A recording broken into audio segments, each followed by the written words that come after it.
So how it goes, folks, is that basically your government, your banks, your Bank of England, in my case, Bank of England. So what they'll do, they'll have, at the end of the year, they do the GDP, don't they, to see how much money the country's made. So who makes the money for the country? Well, the people, isn't it? The people make the money for the country. Then the government assess that and borrow that money from the Bank of England, and the Bank of England say, "Whoa, gonna have to put interest on that."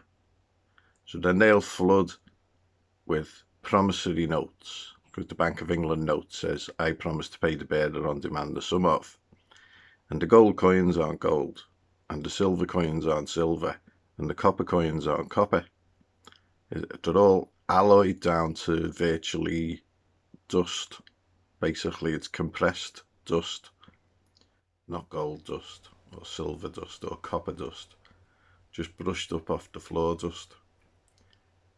So the contention is like, these people have obviously been doing this for 10,000 years and more, haven't they? You know, they seem well practiced at what they do, don't they? All this Machiavellian style politic, which I'm sure isn't Machiavellian at all. I think Machiavellian was a convenience, because when you look back in history at the style of politics that have happened, it's been Machiavellian before Machiavelli. So getting back to the point, right up to the minute, right up to today. So at the end of next year, the end of the fiscal year, the government will assess how much GDP they've made. And yet, their accounts are based on what you could call funny money. It's based on the money that has been earned for them to then borrow off the Bank of England, which isn't a Bank of England at all. It's on a Bank of England. That's what it is. It's on a Bank of England, but it isn't a Bank of England per se. I mean, if it was, then it wouldn't say, "I promise to pay the bearer on demand the sum of," and then when you go to get the promise met, when you demand from the bearer to have the promise met, you don't get that promise met. That's sanct, like true. Sorry, Swedish. So what I'm saying is that, okay, so all the bonds and promissory notes are all basically, bonds are basically a promissory note. Mortgages are a promissory note. Loans are all these fuddy-duddy ideas they're all promissory notes. So all of the wealth of the nation is made by the people, but the people aren't allowed to issue their own promissory note, even though in the Bills of Exchange Act, like the legislation of the land, allegedly, which is England and Wales. It's the legislation of England and Wales. I know there's been this talk with Macron saying Northern Ireland isn't a part of UK. Well, it's not part of UK jurisdiction. That's England and Wales. If you look on legislation.gov.uk, you know, kind of a source, isn't it? Reliable. Well, that's where you imagine the go-to would be, wouldn't you? The legislation.gov.uk, the government website for the legislation, says it's Wales and England. So that's the jurisdiction that they're advertising. So obviously Northern Ireland does come under that remit, because every single word out of their mouth is a bloody lie, putting it mildly. So the promissory note. So if I walked into, the local shop, the local imported shopkeeper who's come from wherever he's come from, or been brought wherever he's been brought from, and I issue with him my British promissory note issued from La Bank of England, the actual one, and he says, "I can't take this," calls the police, and then, they're going to jump on your head, aren't they, because that's not what you should be doing. And then you say, "Well, how is this criminal? Because it's a civil matter." isn't it? It's a contractual matter. When you walk into a shop and you do commercial transactions, got nothing to do with crime. Where's the intent to commit any crime? So that wouldn't stand up in court, but you know that the police will be called. So the thing is, so there it is, isn't it? There are the attack dogs of the banks, right? So I've done it, and exactly the scenario that I'm saying plays out exactly how it plays out. The only time it didn't was with a tailor. He accepted it because he had to, basically, because he understood that it wouldn't stand up in court, and he did accept it. So the thing is, if everyone sort of stopped using banknotes and stopped using transactions and started putting in their emails, I promise to pay the bearer, and started going into shops and giving them handwritten promissory notes or print them out and sign them, you know, it's all legit money, like it's all private money, privately issued money in private transactions. It's nothing to do with the government. Not one thing to do with the government, other than the government have to interfere for tax purposes. But it's a non-taxable event. It's original issue. You're not using the third party of the government. It's not in the public. You're not using the third party of the bank. It's original issue. Original issue has merit in money law. Like, this is money law, the law of money. So imagine if a tree was following the laws of nature and then decided that it wouldn't follow the laws of nature. How long do you think that the tree is going to last for? So it's like the law of money, isn't it? If there's a law of money that states, like the Bills of Exchange Act, states that you can act accordingly, because all of the laws are only interpretations of nature's law. That's what laws are supposed to be. If you read Blackstone on the law, Lord Blackstone's commentaries on the laws of England, tells you in there, all laws are based on God's law. That's why we're a Christian country, because our laws are based on the Christian God, not the Judeo-Christian. That's Johnny-come-lately Christian. You know, I was born into a Roman Catholic family. I never heard of Judeo-Christianity until 2015 when I was watching an Illuminati video. So how legitimate is that supposed to be as a sect that I'm supposed to now follow? Not that I followed the Roman Catholicism as it was that I was born into, because it's been well infiltrated by Judeo-Christian, Judeo or Judeo-Christian doctrines. Before I was born, it never made any sense. It still doesn't make any sense. It can't make any sense, because the message of Christianity is look out for the Judaizers. Don't let them in. That's what the message is. In my estimation, do you know what I mean? The demonization of the so-called anti-Semitic apostles and saints and all like that leads you to the conclusion, like, who was the other one? Luther, like his book, Jews and Their Lies. Spot on. St. John, not St. John the Baptist, but another St. John in the 1st century. He wrote about them. There's loads. You know, Bishop Williamson, Bishop Lefebvre, was he like Archbishop Lefebvre? There's loads. So the thing is like, we're being governed by a government who is hijacked. They've been ambushed, and they're all puppet governments. They're all occupying foreign force governments. That's what they are, and that's why they get away with puricide and paedophilia and the Holocaust and all of these things that they get away with. So I just wanted to air my views, because the law is not being followed. Justice is not being seen to be done. This is the thing. So the Bill of Exchange Act would be 18. Anyway, you can soon find the Bill of Exchange Act 18 whatever.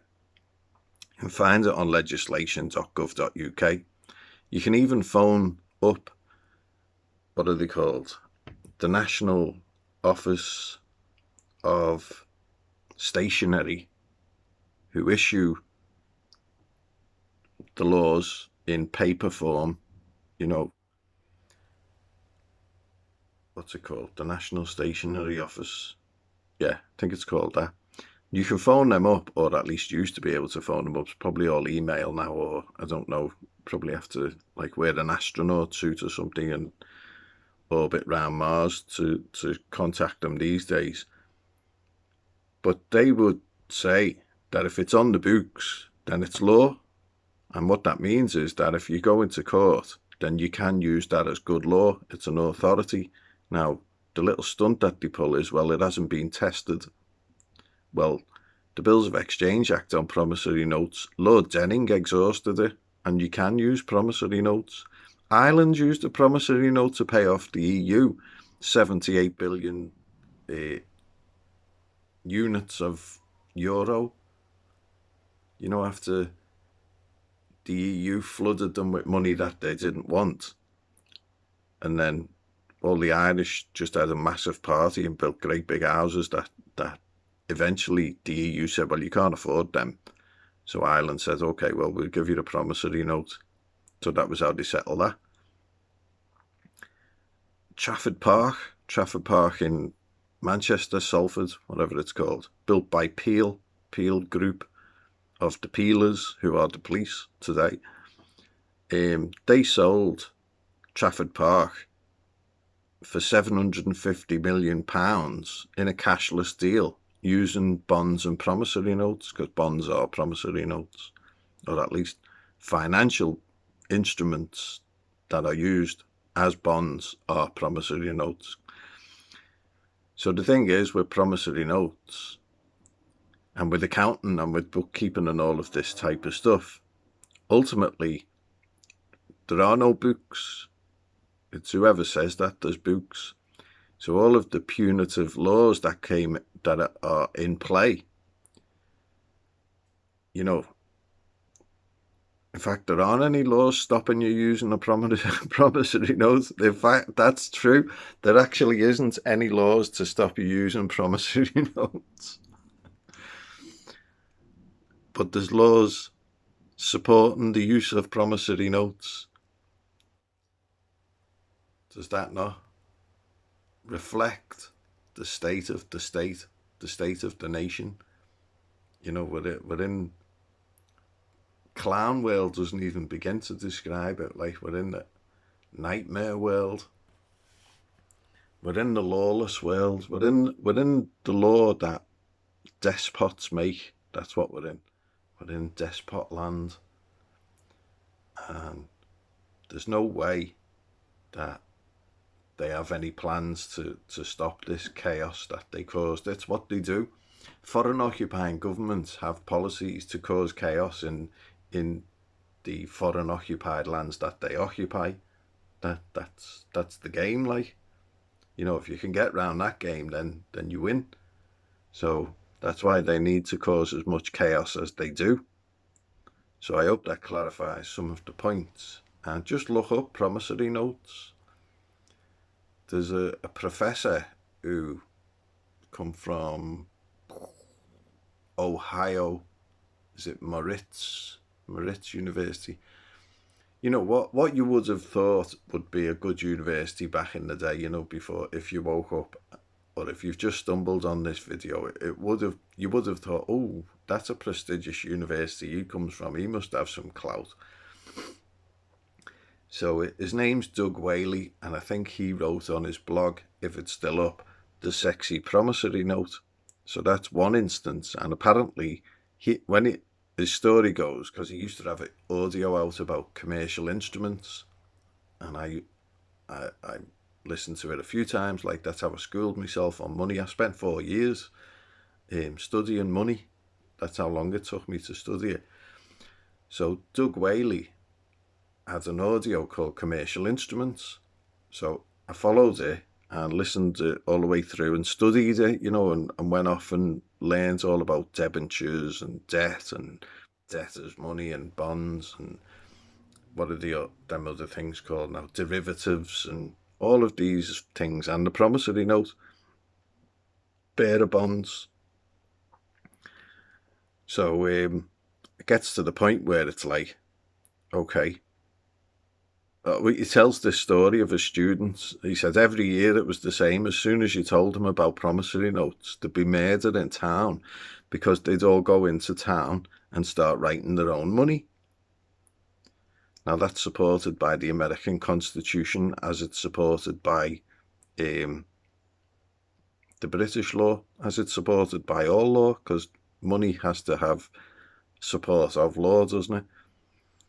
And money isn't even a means of exchange today, and this is what they're looking to get away with. But as I've said before, they won't do away with the money that's in use today in the paper form, because that's how they run the drug trade and all other contraband, because that's who run it. Like, the banks run it. The central banker crime families sit on the top of the pile, and the banks are all franchises of those central banker crime families, criminal enterprises. That's what the empire is of Judeo-Christianity, which they're quick to throw in the Christianity part of it. It's nothing to do with Christianity as Christianity is. There's someone who actually says that when you join a word, those conjoined words don't make up the two individual words together. They make a new word, with a new definition. So Judeo and Christianity is not Judeo, and it's not Christianity individually. It's Judeo-Christianity. Well, which one's coming first in that equation? Even though the protocol would be to do it in alphabetical order, so it should be Christian Judaism, if anything.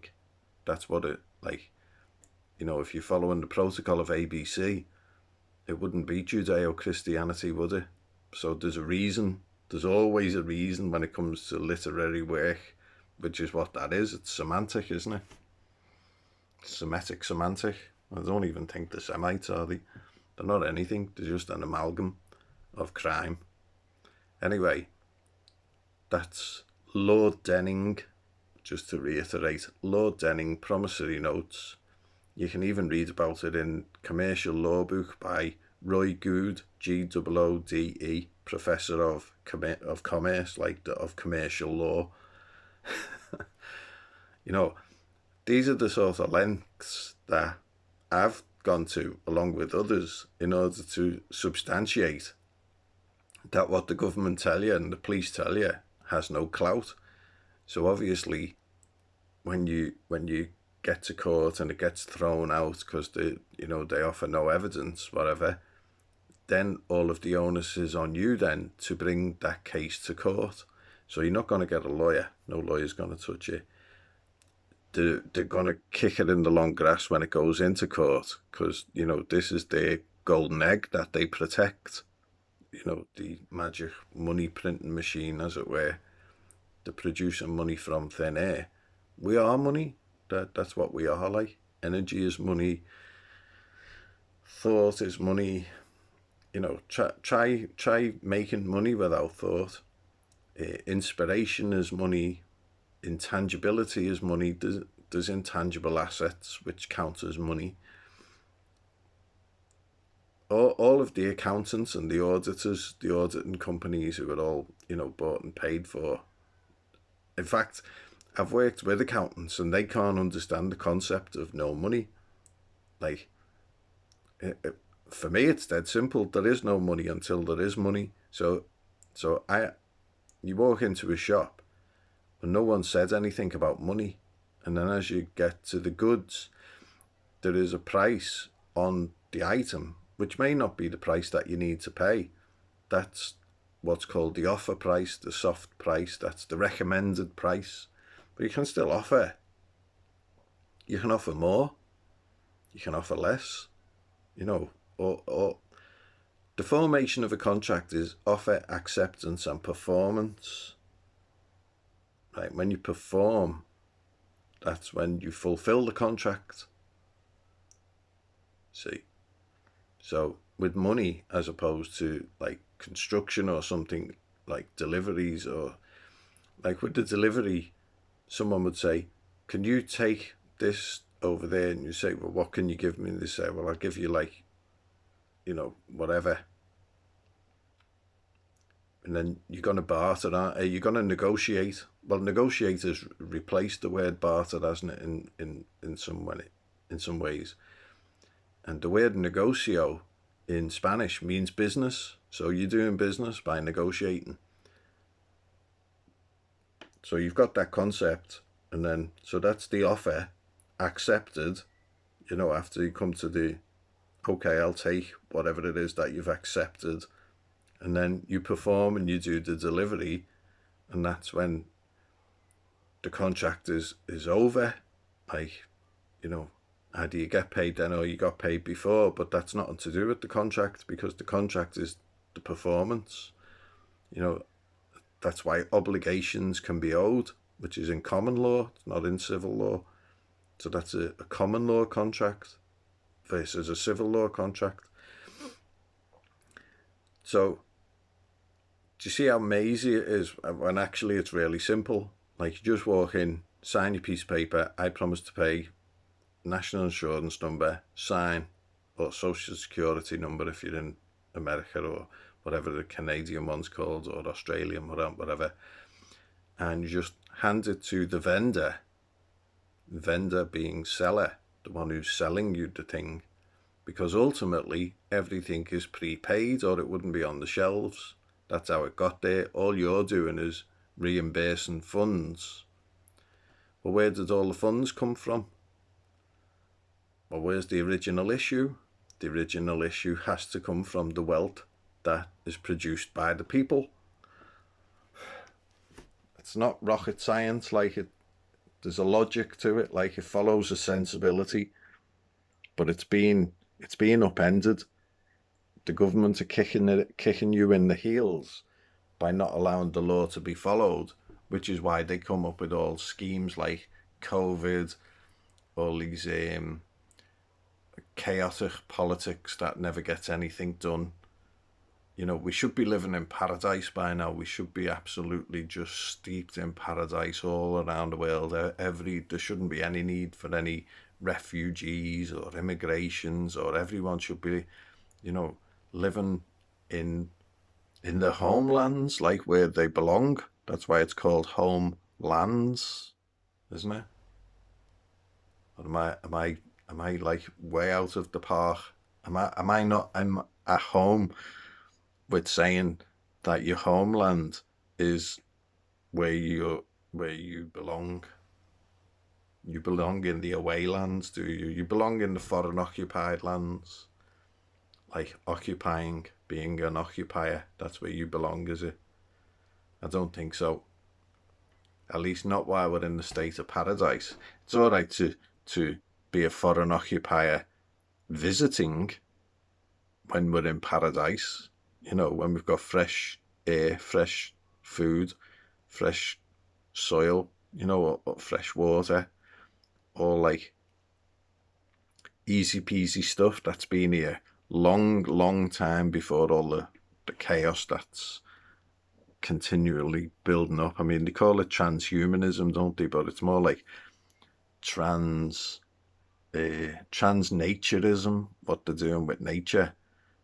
I mean, it's nice that it can be proved that man can control the earth in such a way that's a nice thought, but it's the controllers, they're just such mean-hearted, selfish, puriciders. That's PEU, pure, RICIDERS. Like, they're killing the children. That's what they do. They're killing generations who should be here, and they're not allowing generations of children to arrive. especially in Europe, for Europeans. That's what these foreign occupying governments are doing. And it's all, provable. And it's provable by just one simple thing: money transaction. That's how it's provable. Among all the tens of other thousand things that, nasty things that they do, that one thing is provable, that Bills of Exchange Act says you can use promissory notes. Why is an Englishman's word no longer his bond? That, why is someone who carries a British passport that says not to be hindered by by way of the sovereign, the Majesty says not to be hindered? Why are people hindered? So it all ties in to what's basically a genocide of the European people. That's what it's turning into. Like, when you follow what the definitions of the words are and what's at play, that's what's going on. So none of the outside forces will bring up the issue. I mean, some will, but they're a minority voice. In fact, most Europeans can't even see it. Even they know something's up, but they won't have what the cause is. So they'll just run around like with their heads in a box, screaming blue murder. And then you say to them, well, it's them people over there who are doing it. And they go, no, it can't be, no. And then you'll see that, they'll post video after video after video, or picture or article after article by those people saying how bad those people have got it. Oh, those billionaires are suffering so bad. And the people are like, oh my God, those poor billionaires. Which, yeah, they are pitiful and they are worthy of pity. But at the same time, do they warrant being the leaders of the planet currently? And I would wager, no, they don't. I would wager that they deserve to be at least removed from public office so that they can't continue on stealing from the public purse. And then actual accounts can be done. So you walk into a shop, you write out your promissory note, they put that in the till, you take your goodies, that then goes to the accountant, and the accountant then puts in those into the books and the taxes, because you're all exempt, so no taxes are due. And then money flows. That is the money. You've taken out the need for a Bank of England, who charge interest on the money that they issue. So they issue 10 trillion, whatever, every year. And then they say, we want a quarter interest back on that, 0.25% interest. So if I give you 25 beans, and then I say I want 26 beans back, but they're magic beans and the only ones that exist in the world, so I want the same ones back. How are you supposed to get them back? You can't grow. Well, you can't grow money. Well, you can, but maybe that was a bad analogy, because you could grow the beans, or you could try to grow the beans and then destroy the beans, and you might not even have 26 or 25 left anyway. But what I'm saying is that if someone gives you a bag full of something and it's the only thing in the world that exists, and then they say, well, we want 0.25% back, or whatever it is, 2% is it now, or whatever. You can't physically do that unless you have their magic money printing machine and say, well, I can print you off that interest that you loaned us in as if it belonged to me anyway. Like, that's the scam, isn't it? They loan it to you as if it belongs to you. So, like, it's mazy, but it's simple. You can get lost in the argument, but it's dead simple. That's the scam. Like, keep that scam. How to unthread the scam. Keep it simple. But it's just I've encountered on, like, with having the notion that, like, a check is a means of payment. A check itself, not the account part. The check itself is the payment. Can I pay by check? Yes, you can. Okay, there's the check. Okay, payment is met. Contract is over. You've got your goods and it's over. Performance was done by them, the offeror, sorry. It's the offeror who's the debtor. So this is the upside down world that we live in. We're not living in any natural law sense. We're living in unnatural law.